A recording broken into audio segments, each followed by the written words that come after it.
Good Erev Shabbos. How do we prepare ourselves for a challenge? We all have challenges, whether it's something big like moving house or changing job, or a smaller everyday occurrence like preparing ourselves for a difficult conversation. What do? How do we set ourselves up for the most successful outcome?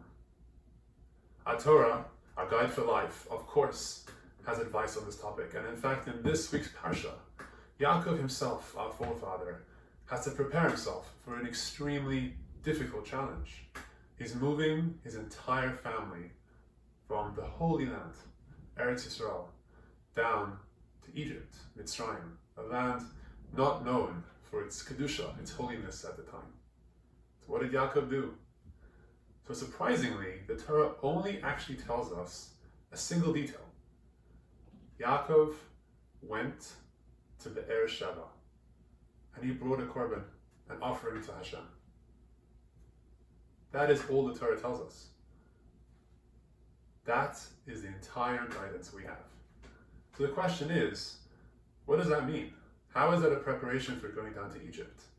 And why on earth that? Going to Be'er Sheva? Why? He didn't live there. And bringing an offering? What was the focus of that? What was the point? Very problematic. And all the commentators come to try and explain this. And let's just focus on three. The first one to focus on is from the Radak, Rav David Kimchi, a provincial Rishon, medieval rabbi. And his answer is that Yaakov was actually not sure that he was doing the right thing. He knew that his father, Yitzchak, had also wanted to go to Egypt.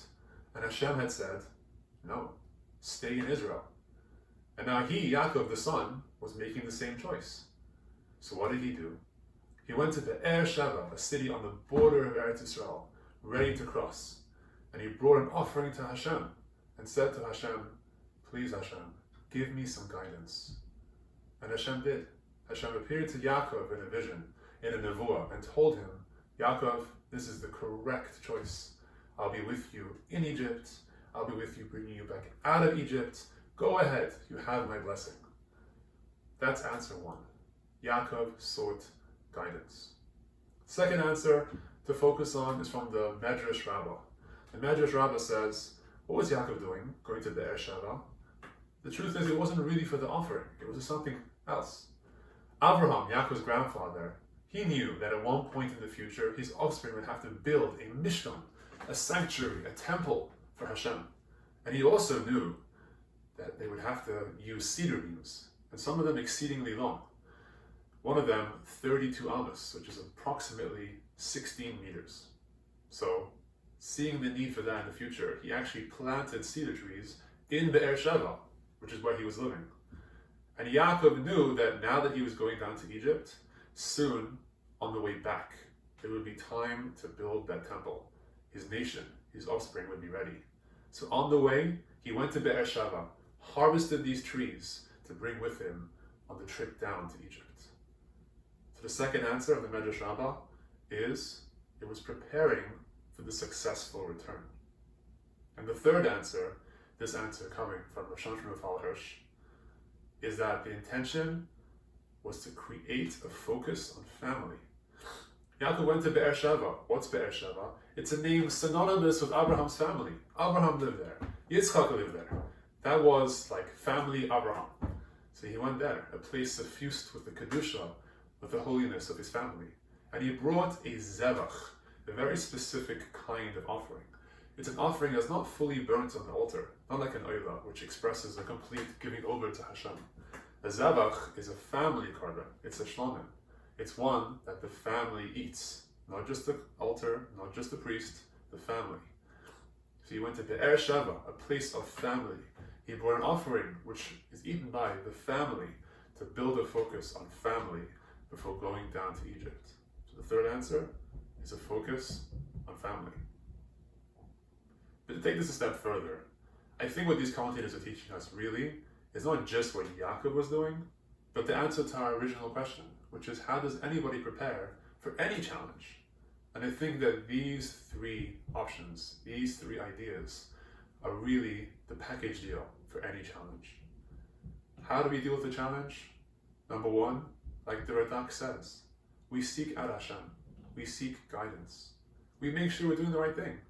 If going into this situation of challenge is not the right thing, stay far away. And if it is, go in with the full confidence that this is what Hashem wants me to do. Very powerful. Second step, like the Medrash Rabbah. Why did Yaakov go to Beersheba? To prepare for the future, to focus on the end goal, to focus on success. He brought the cedar to build the temple on the way out of Egypt. Our step two in dealing with the challenge is to focus on the success and the end goal. Very inspiring.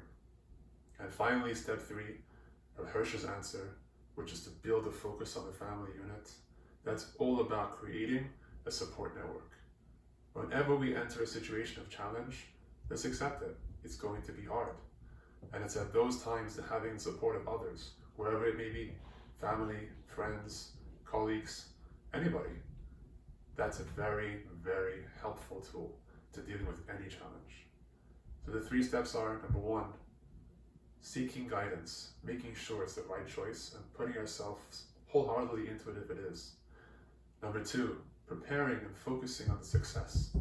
And number three, building a support network to help ourselves. And with that, we can face any challenge.